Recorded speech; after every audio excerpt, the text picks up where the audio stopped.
Hello again, and welcome back to another episode of Dissecting Shakespeare. And as you know, we are dissecting King Lear by William Shakespeare. And we have finished the entire first act. Woo! And we're about to do Act 2, Scene 1 at Gloucester's Castle for this episode. I have here three wonderful human beings. I'm Jackie, as always, from Sejaki, and I'll be playing Edmund. And I'll pass it on to Miranda. Hello, I'm Miranda, and I'm going to be playing Curran and Cornwall. I'll pass it down to you, Haley. Hello, Haley. Yes, I am Haley Biermeister in Houston, Texas, and I will be playing Edgar and Regan. And I will pass it to Henry. Yes, hello, I'm Henry. I'm in LA and I'm playing Gloucester. Awesome. And just a little real recap because I said I would do it before Act 2. What had happened was King Lear decided that he was getting old and he wanted to pass on the torch, and he divided his kingdom up. He wanted to divide it into three because he has three beautiful daughters, but he asked them first to tell them, how much he loved them. And Cordelia, his youngest, was like, I just love you. Like, what you want me to tell you, Dad? So he got really mean, really sad, really mad, and decided to divvy it up between his two oldest, which are Goneril and Regan. And then side plot, one of his good, loyal friends, Kent's servant, was like, yo, you're acting crazy. You're acting mad. And he got mad again and was like, you need to leave the realm or I'll kill you. And then Kent disguises himself and comes back to serve the king because he loves the king. And another Lord Gloucester, which we're about to, get to know more about him and his dynamic. He has a legitimate son, Edgar, and a bastard son, Edmund. And Edmund is tired of being the bastard son. So he sets some plans into motion to change that dynamic. We'll see what happens. Alrighty. Let us begin.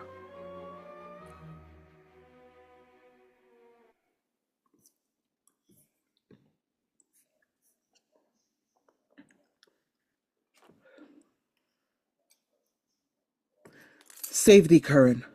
And you, sir, I've been with your father and given him notice that the Duke of Cornwall and Regan his Duchess will be with him here this night. How comes that? Well, nay, I know not.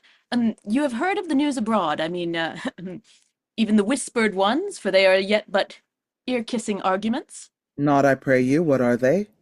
Well, have you heard of no likely wars toward twixt the Dukes of Cornwall and Albany? Not a word. Well, you may do then in time. Fare you well, sir. The Duke be here tonight? The better. Best! This weaves itself perforce into my business. My father hath set guard to take my brother, and I have one thing of a queasy question which I must act. Briefness and fortune, work! Brother! A word! Descend! Brother, I say! Oh, my father watches. Oh, sir, fly this place. Intelligence is given where you are hid. You have now the good advantage of the night. Have you not spoken gainst the Duke of Cornwall? He's coming hither, now in the night in the haste, and Regan with him. Have you nothing said upon his party gainst the Duke of Albany? Advise yourself. I am sure on it. Not a word. I hear my father coming. Pardon me. In cunning, I must draw my sword upon you. Draw. Seem to defend yourself. Now quit you well. Yield. Come before my father. Light. Ho. Here. Fly, brother. Torches. Torches. So farewell. Some blood drawn on me would beget opinion. Ugh. Ow. Oh.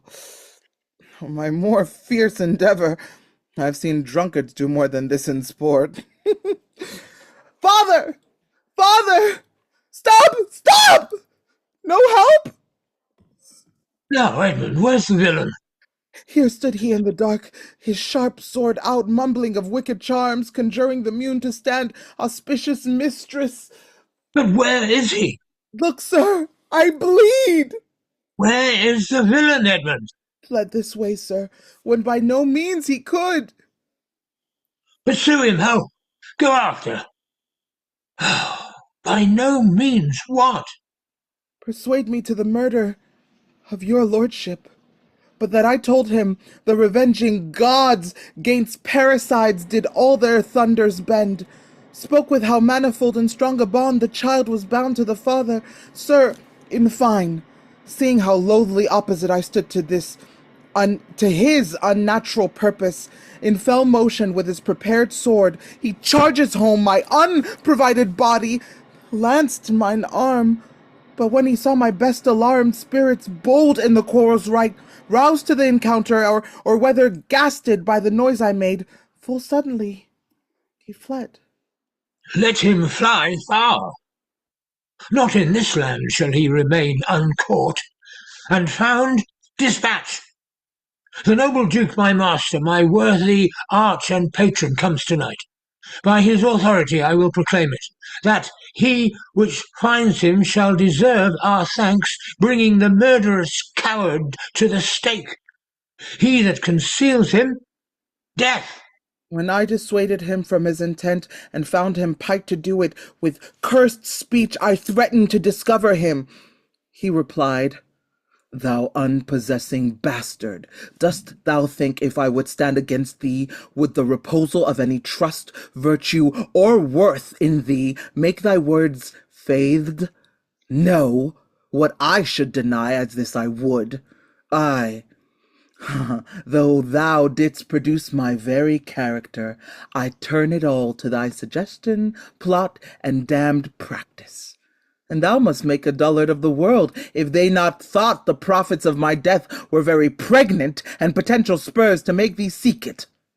Strong and fastened villain, would he deny his letter? I never got him. Hark, the Duke's trumpets. I know not why he comes. All ports are bar, the villain shall not scape. The Duke must grant me that. Besides, his picture will send far and near, that all the kingdom may have the due note of him. And of my land, loyal and natural boy, I'll work the means to make thee capable. Enter Cornwall Regan in attendance. How now, my noble friend? Since I came hither, which I can call but now, I've heard strange news. If it be true, all vengeance comes too short, which can pursue the offender. How dost, my lord? Oh, madam, my old heart is cracked. What? It's Oh, what? Did my father's godson seek your life? He whom my father named? Your Edgar? Oh, lady, shame would have it hid. Was he not companion with the righteous knights that tend upon my father? I know not, madam, it's too bad, too bad. Yes, madam, he was of that consort. No marvel then, though he were ill affected. 'Tis they have put him on the old man's death, to have the expense and waste of his revenues. I have this present evening from my sister been well informed of them, and with such cautions that if they come to sojourn at my house, I'll not be there. Nor I, assure thee, Regan. Edmund, I hear you have shown your father a childlike office.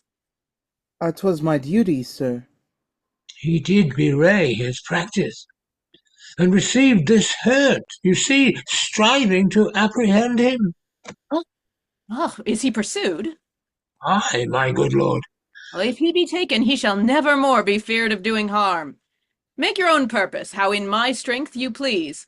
For you, Edmund, whose virtue and obedience doth this instant so much commend itself, you shall be ours.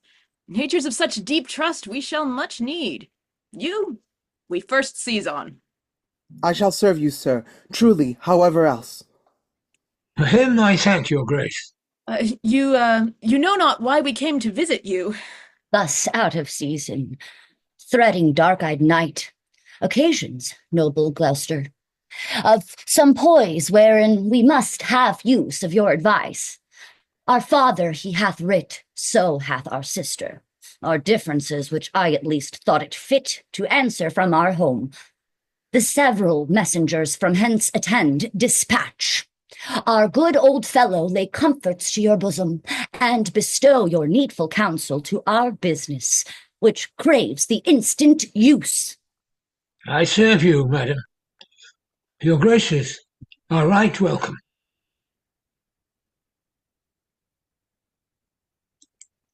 Excellent. All.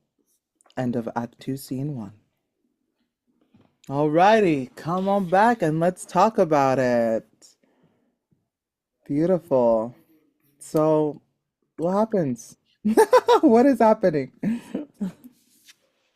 Well, I was interested in what happened with Gloucester. I mean, what happened to me when I was reading Gloucester? That obviously um, he was angry at the beginning, but then it seemed to me with the beret speech that he's feeling like um, when we did well, the last scene actually, um, where Lear suddenly gets it, um, Yeah.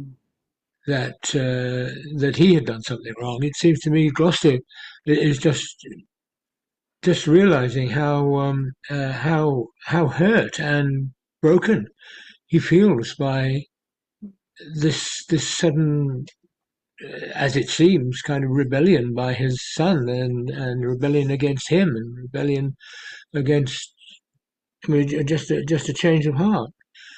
And uh, I hadn't noticed that before, but um, and I think that's probably right. But um, again, with Gloucester, it's like with Lear, and just believing the rubbish about Cordelia.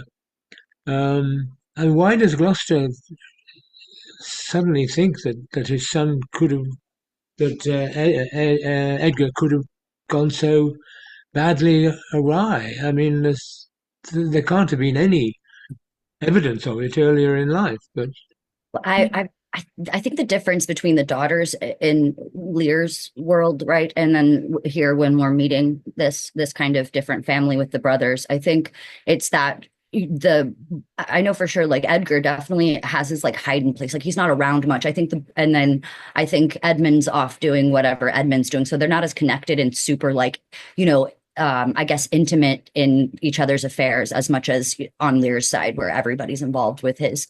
So I think you're spot on his sadness being a little different, but very similar to Lear's on like the split up of them. Well, But yeah, it's similar too because Edgar is the preferred child, just like Cordelia is the preferred child of Lear.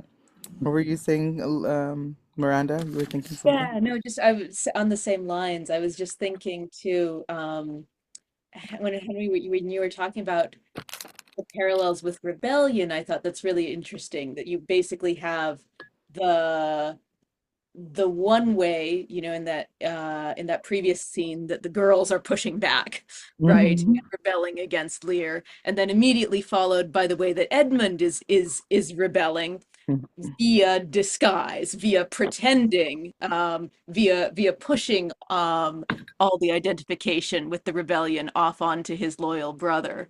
So yeah, that's interesting that you've got this very sort of direct parallel of the uprising taking place um, in these two families, right? The uprising of the girls, the disguised beginning of this uprising by Edmund, and then we've also got, these are on the family levels, but of course these are all royal families. So we also have this first suggestion here, or not the first suggestion, because of course it's we've had the map being divided, but we have this suggestion of the servant Curran gossiping to Edmund that of course maybe there will be wars between these different people who own chunks of land Yep. now, right? I mean that these these rebellions are family rebellions, but they have embedded in them this threat of civil war. Right. Mhm.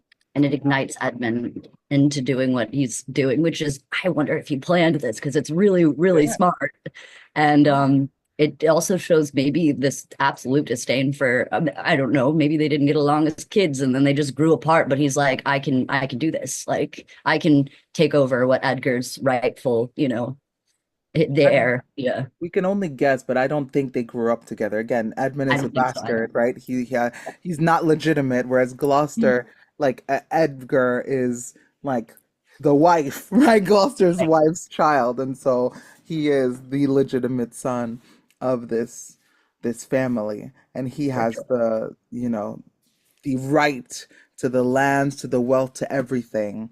And it's only recently that Gloucester even like acknowledges Edmund and is like, "Hey, come, let me introduce you again." If we go back to Act One, Scene One, it's only then that he's like, "Oh, let me introduce you to Kent," and be like, "Kent, can you?" And Edmund is already an adult by this time when he like acknowledges who he is. So I think there's been a lot of time and a lot of years for Edmund to develop a lot of resentment All Mhm. his life, Edgar and Gloucester. Hmm?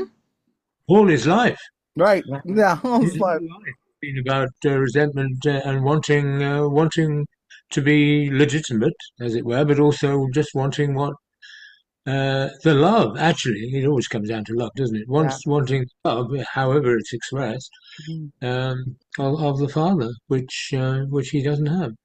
Exactly. No, Exactly. and He's And like, you can see it it's even, the time. during the short exchange between Edmund and Gloucester, where Edmund is like, "Look, I'm hurt." And it feels like Gloucester doesn't even care, doesn't even give 2 cents. He's like, where's Edgar? Where's Edgar? Like he's so focused, even when after knowing that Edgar has betrayed him, he's still focused on him. And Edmund is like, but look at me, Dad, I'm hurt. You're not even caring about my like emotional and physical well-being. And it's like it's so heartbreaking because yeah. But it's Edmund also is an emotionally indication, intelligent to get it. and also an indication of how it's always been. Mm-hmm. That he's never had any intention or something wrong. Uh, yeah. Well, how's that? Yeah. How's that go? But they, Regan and Cornwall are coming. Chill out. Hold on. We'll figure this out. Yeah. No, what that makes me think too is that like because Edmund sort of conjured this whole fantasy scenario, right? Like he's got a script. I was really struck when you were doing it, Jack. Like you've got like Edmund's got this whole imagined scenario that he's I could picture it while you were doing it. Like he came to persuade me to the murder of your lordship, but I said absolutely not, and then he deposed me in this way, right? Like he's got this Story. picture that that his dad is only I mean his dad's following along, right, but it's actually almost unnecessary, the detail in which like he's invested in this image where like he was doing evil things, I was hurt, now you comfort me, and it's not quite working. I mean it's Mm-mm. I mean Yeah. he's turned his dad against his brother. Mm. um There's a win. but The other thing about that is how easily Edgar is completely conned. I mean, hmm, Yes. there's no reason for him to pull his sword out or anything like that, is there? Mm. So, but he just kind of does it. I mean, I think he's led such a sheltered life, Yeah. um, being um, being in the total love of his father, Yeah. or he's reckoned on being the best person, and Edmund isn't considered at all. Yeah. So so he just gets befuddled by I need to whatever yeah, Hmm. he's That's very trusting, yeah. And it's another, indication of how, like, in terms of personality, Edmund is clearly the more the smarter one versus Edgar, right? Like he He's the strategist. In fact, in a world where Gloucester actually knew his sons, like, well, both of them, he would probably think it would be smarter to give his wealth and power to Edmund than to Edgar. But because, that's not even a thing. He doesn't know Edmund. He doesn't care to know Edmund really deeply. Like, he just assumes it's automatically assumed that, like, hey, Edgar is the one who's going to be doing following in my footsteps. And we Yeah. did talk about this before, didn't we? About Edmund and Edgar, and how how could Edmund be so just kind of follow along and have no suspicions? I can't remember which Mhm. was that one two, Act One, Scene Two, um, and we were all puzzling really about could that really could he be that totally naive? But Mhm. Yeah. No, there I thought again, we touched on this a little too, I think, but I was thinking about it again that also like it is this big contrast between him and Cordelia in Mm, that Cordelia does know her sisters, yeah. right? I Yeah, mean, what kind of what I was get saying. that little aside right at the beginning where she's like, "Well, I'm hoping for the best." Mm-hmm. But it's clear that she doesn't expect this to go well, Yeah. right? She's not naive. I mean, she's not naive in the way that Edgar is. Mm-mm. Edgar, they're both these favored kids. They're both getting undermined in different ways in comparison to their siblings, but Cordelia seems to understand her sisters a bit better and to be going into it kind of eyes wide open, like she's making choices, Yep. right? Whereas Edgar's very much sort of passively getting like, what's happening? getting getting pushed along Hmm. um by Edmund's manipulations without even understanding that that's what's happening. He's not even making a conscious decision to trust him. It's not Mhm. like he thought, "Oh, should I trust my brother or not? Yes, I'll make the decision to trust him."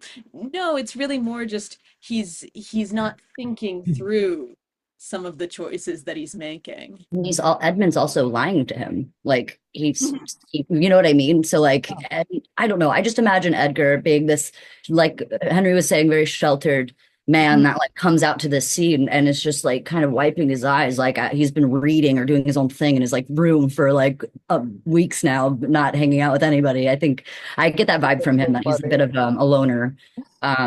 And maybe socially not that great, like because of being just so sheltered and being, the heir all his life and doted upon, who knows? As you I grow into adulthood, that stuff, that where you get, as a child, you get patted on the head and you get everything you want. It kind of grows you into, uh, with some people, a sadness later on that, like, as you age, like that doesn't keep happening, all of a sudden, duty comes into play and all the, maybe that's not what Edgar wants that much. Who knows, right? But I think it's explained a little bit more in in scene two, with Edmund talking about it all. But yeah, Mhm. it's a touchy subject for. I mean, it makes me also wonder if they had a really good relationship, as brothers. And like, Maybe what was it that specifically sparked Edmund to be like, screw trusting. this. I'm Yeah. done. I cannot stand this. Like, I'm Mhm. going to betray because the fact that Edgar trusts so blindly everything that Edmund says, they must have had, like I said, a quite a strong and close relationship with each other, which Yeah, I love that idea that, like, no, they were close, but then something happened that Edmund was like, I'm done. I'm done. Like, Yeah.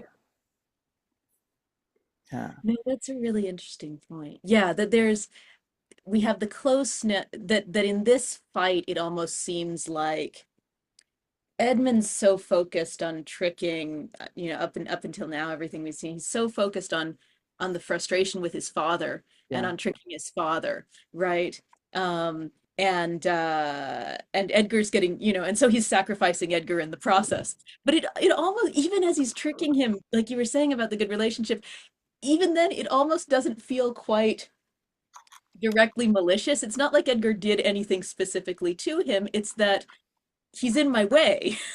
exactly. Yeah. of of the role that my birth denied me, and Hmm. so So I've got to, and so I've made the decision, okay, I'm going to sacrifice him and so that I can get my father to finally do the thing that I want him to do. Hmm.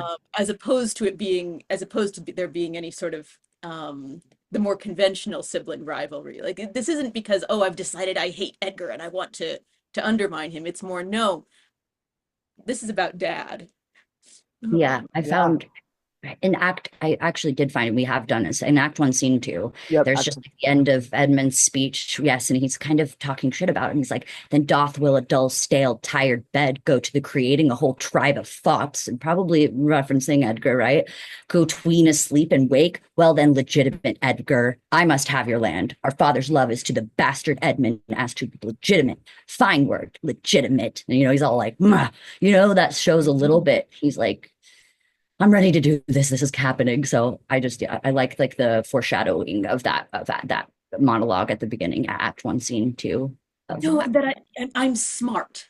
Yeah, Mhm. like Yeah, that's what he says. that. I'm smart. Love that you pulled. Yeah, that. Yeah, I mean, And he you devises have the to be letter. legitimate, right?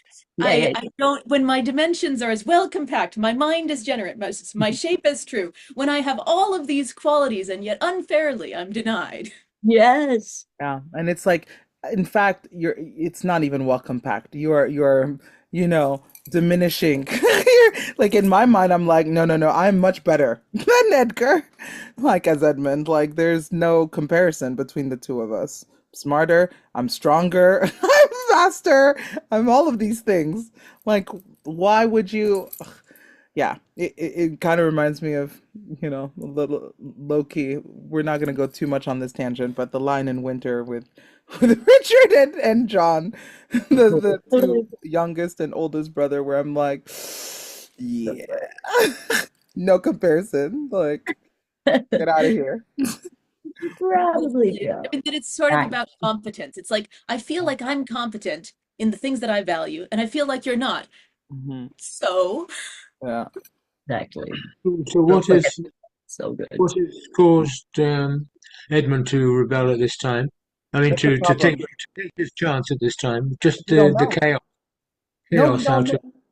the Like, chaos out of this, I mean, everything's this in. specific thing, well, Curran like kind of starts all of this where he comes and Curran is like telling him, "Hey, the Duke of Cornwall and Regan are coming here, and like I've heard some news that are going on in terms of a war." Right? So that prompts Edmund to be like, "Okay, the time to act. Oh, this can Yeah. work into my plan. I could use the Duke of Cornwall and Regan for this plan and make this work. Let's Also, go." So mhm. that's Also, that's why. and he also planted the letter in the same scene that I'm kind of looking at. Oh, in the Act One, Scene Two, Yeah. yeah, he does. He plants this letter that said that Gloucester reads. I'm stuck in saying Gloucester. it. Yeah, Gloucester. It's and he's like this policy. He's like reverence of age makes the world bitter to the best of our times. Keep our fortunes. Blah blah blah. And then it's like, if our father would sleep till I waked him, you should enjoy half his revenue forever and live the beloved of your brother Edgar. And so it's almost like if you want, I don't know. I guess the way that I interpret what this is like him planting this letter to kind of like start the gears turning. Because right after he goes, conspiracy, sleep till I waked him. You should enjoy half of his revenue. My son Edgar, he had a hand to write this, a heart and a brain to breed in it. Like, so he's kind of planting this letter, like this is Edgar, like trying to take over you, like, and wants to be you now. Hmm. So that's also where the conspiracy is starts, to where Edmund can start to convince him, and of course Reagan and Cornwall, who are in also vulnerable states with their own stuff, that Edgar is plotting to kill him. That's, I think it's a murder plot that he is trying to pass, to secretly, like put onto Edgar, although Hmm. Edgar is not doing that. It's crazy. Yeah. Yeah. So I think that's the first indication. Yeah, hello. I named her Edmundo. Edmunda. So she's a I was girl.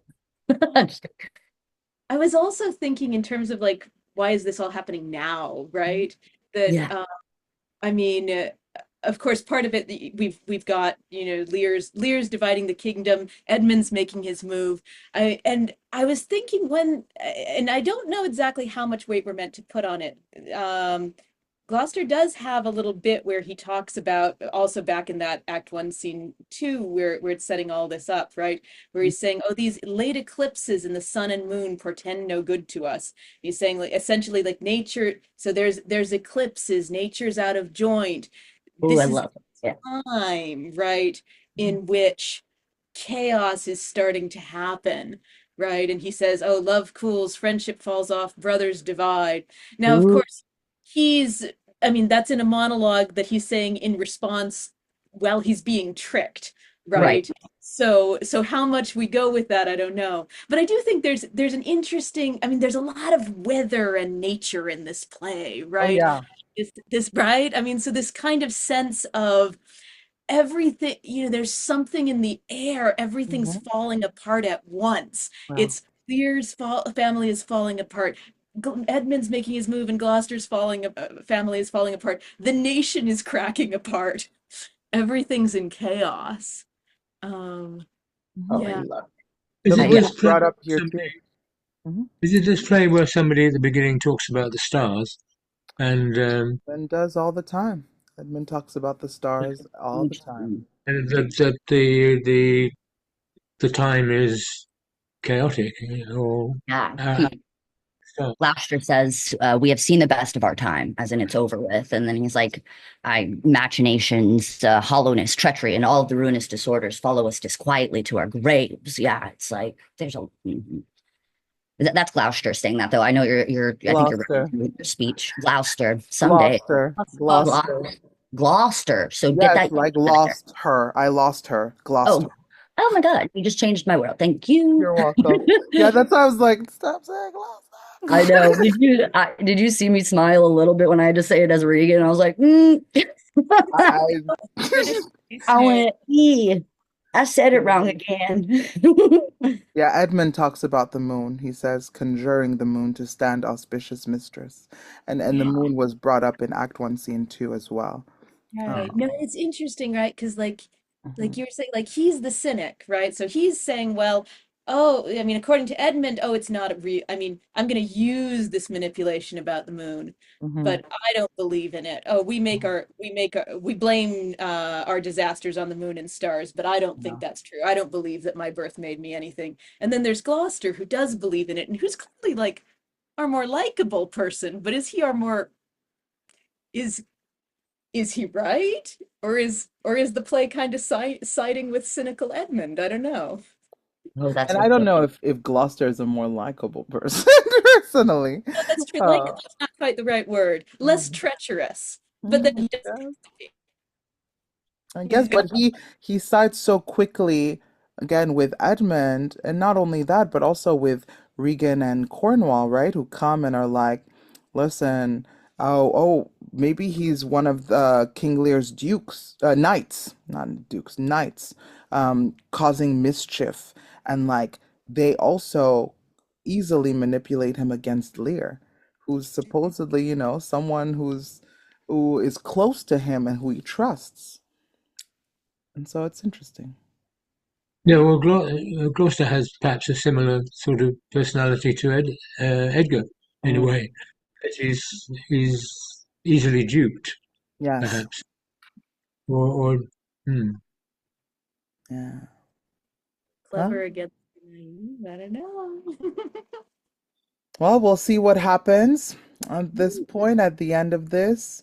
We know that Edgar has flown. He's still alive. He's gone somewhere. We don't know where. Um, Edmund is now like clearly in a great position to take over if need be. Gloucester feels like, the two people he trusted the most, Lear and Edgar, are no longer trustable. And Regan and Cornwall are also starting to like plant the seeds of like, hey, Lear is going off the rails. We need to stop him.